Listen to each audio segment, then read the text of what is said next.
Good Morning Business, le débat.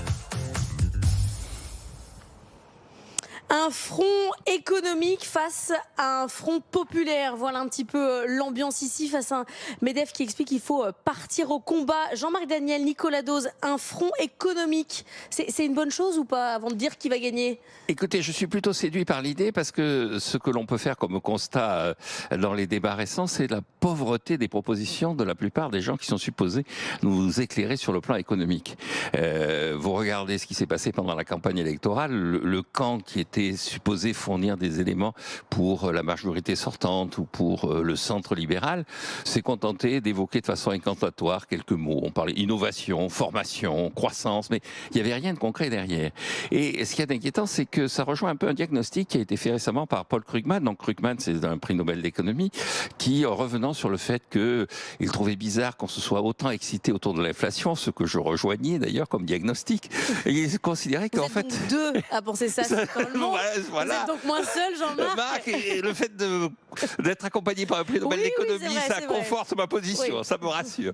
Et donc Krugman disait, qu'est-ce qui se passe? Et il faisait le constat que, à son avis, ça fait 30 ans qu'il n'y a pas eu d'idées nouvelles en matière de politique économique et de macroéconomie, depuis la nouvelle macroéconomie classique et les travaux de Robert Lucas. Et il rejoignait d'ailleurs, il recommandait cette question qu'avait posée la reine d'Angleterre au moment de la crise de 2009, en disant mais comment vous n'avez rien vu venir et comment vous êtes incapable de répondre à la situation. Et il disait la réponse des économistes c'était mea culpa, et puis il y a un vrai problème, c'est les déficits de balance des paiements courants qui perturbent l'activité économique. Et Krugman dit, écoutez, ils sont toujours là, ces déficits de balance des paiements courants, c'était il y a 15 ans. Quelles sont les propositions des économistes pour corriger ce travers et ce défaut qu'ils ont clairement identifié? Et donc, alors, dernier élément par rapport à ce que dit Krugman, il s'appuyait aussi sur un article de Francis Fukuyama. Donc Fukuyama, c'est celui qui avait lancé la célèbre formule de la fin de l'histoire, qui a été assez abondamment commentée et surtout détournée. Et il disait, en fait, la production intellectuelle universitaire a été prise en main par une forme de gauche qui n'a même plus vocation à assurer le pouvoir. Elle est dans un jeu d'influence, mais plus un jeu de pouvoir.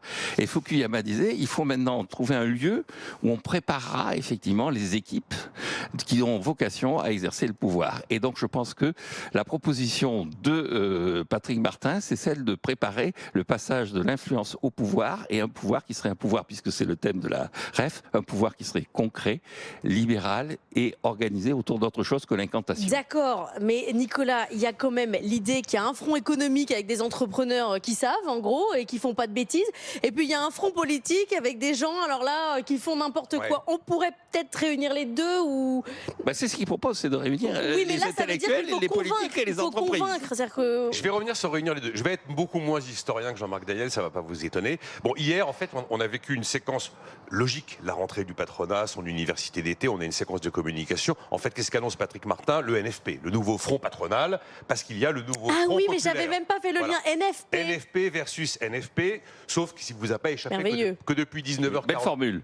Depuis 19h45 hier soir, je crois que la question du NFP est beaucoup moins d'actualité. Je pense que tout le monde est clairement rassuré. Alors après, il faut toujours trouver des formules. Donc Pierre Gattaz, c'était le MEDEF de combat. Geoffroy Roux de Bézieux, ça a été le MEDEF d'accompagnement. Là, Patrick Martin, c'est le MEDEF militant. Moi, j'y vois à peu près le même sujet. Mais effectivement, il y a un moment, il va falloir renseigner les sujets, apporter des réponses concrètes, des réponses viables, essayer de rassembler un peu tout le monde. Alors, c'est bien d'aller au combat, mais aller au combat, ça ne renseigne pas les sujets. Parmi les sujets principaux qui ont occupé les débats politiques ces dernières semaines, vous avez la question du pouvoir d'achat. On est bien d'accord. Vous avez la question de la fiscalité des riches. C'est un symbole, mais le sujet est posé. Vous avez la question de la réforme des retraites. Est-ce qu'elle sera abolie? Pas abolie. Et puis vous avez une question de toute façon sur laquelle aucun acteur non politique n'a la main, c'est la question du budget 2025. Donc si on va au combat et si on veut renseigner les sujets de manière concrète, là où je pense qu'effectivement le MEDEF est plutôt dans la bonne voie, c'est à côté de ce NFP, ce nouveau front patronal, il y a l'idée du front économique. Vous avez vu, on ne sait pas trop qui on va trouver dans ce front économique. On aura des économistes, on aura peut-être plusieurs syndicats de patrons. On aura des centres de réflexion. Voilà, des centres de réflexion. Il a tendu la main à la CPME, c'est très clair.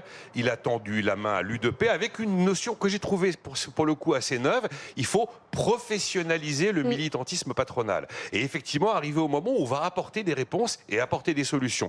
Moi, là, et vous en avez parlé dans le journal avec David Delos, j'ai vu un sujet, parce qu'on ne peut pas courir 25 000 lièvres. On va laisser le consensus économique. On va laisser la symbolique de la fiscalité des riches aux politiques, on va laisser le budget aux politiques, on va laisser les arbitrages sur la réforme des retraites aux politiques, les salaires. Il y a un consensus qui se dégage sur l'idée qu'on a un problème de salaire en France, principalement un problème de salaire net. Partons de ce sujet, regardons d'où il vient. On sait à peu près d'où vient le problème du salaire, principalement du prix du modèle social. 500 milliards d'impôts prélevés sur le travail tous les ans.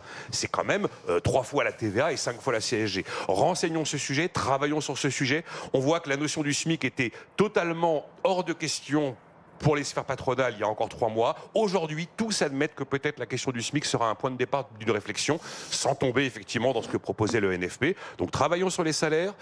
Et là, je pense que oui, il peut y avoir. Alors, professionnaliser, c'est bien. Le retour des partenaires sociaux, effectivement, c'est bien. Mais il y a un moment, il va falloir renseigner les sujets. Je pense que les salaires, ça peut être l'incarnation concrète de ce que Jean-Marc décrivait. On va en parler dans un instant avec Gilles Gâteau qui va nous rejoindre. Juste une remarque, telle que je l'ai perçue, je pense que l'ambition de Patrick Martin est plus large que simplement de répondre à des problèmes strictement conjoncturels, notamment d'évolution du pouvoir d'achat. Alors on verra sur quoi ça débouchera. La montagne va peut-être accoucher d'une souris sur il faut revoir le fonctionnement du SMIC et changer le mode de financement de la sécurité sociale, mais tel que c'est présenté, j'espère que c'est quelque chose qui est plus ambitieux. Mais c'est un Jean-Marc plein d'espoir. Mais je suis d'accord sur l'ambition, Jean-Marc. C'est une bonne rêve, Jean-Marc. Oui, absolument, absolument. J'ai constaté que si on en reste exclusivement au débat d'idées, on a du mal à infuser l'opinion, si vous voulez. Bon, Paul Krugman, Milton Friedman, tous ces gens-là sont essentiels à la réflexion économique, mais il y a un moment, il va falloir quand même renseigner les sujets de manière audible. Il faut associer Paul Krugman et Patrick Martin, c'est l'enjeu des mois à venir. Pour la REF 2025, peut-être un Absolument. invité. Jean-Marc, je vous laisse passer une suite de bonnes rêves, puisque vous avez déjà bien commencé.